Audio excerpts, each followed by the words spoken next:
रहमान रहीम online मालूमात YouTube channel में खुश आमदीद। फ्रेंड्स, अगर आपको वीडियो पसंद आ जाए तो इस वीडियो को लाइक और शेयर ज़रूर कीजिएगा। चैनल ऑनलाइन मालूमात को सब्सक्राइब करना ना भूलिएगा। शुक्रिया। अब चलते हैं अपनी वीडियो की जाने। PSL 3 2018 का इफ्तिताह हो गया है। जी हाँ, PSL 3 2018 आज पेशावर ज़ल्मी और मुल्तान सुल्तान के दरमियान पहला मैच खेला जाएगा। पहले मैच का टॉस हो गया है और इस वीडियो में हम आपको बताएंगे कि पहला टॉस किसने जीता और कौन बैटिंग कर रहा है। इस वीडियो में आइए आगे देखते हैं।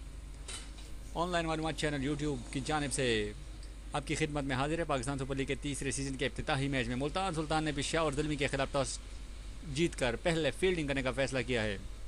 पेशावर ज़ल्मी ने ज़ख्मी शकीब उल हसन की जगह साबिर रहमान को टीम में शामिल किया है, जबकि डॉन ब्राउ भी आज का मैच नहीं खेल रहे हैं और इनकी जगह डिवियन स्मिथ एक्शन में होंगे। दोस्तों, अगर आपको वीडियो पसंद आई तो इस वीडियो को लाइक और शेयर जरूर करिएगा। चैनल ऑनलाइन मालूमात को सब्सक्राइब करना ना भूलिएगा। शुक्रिया।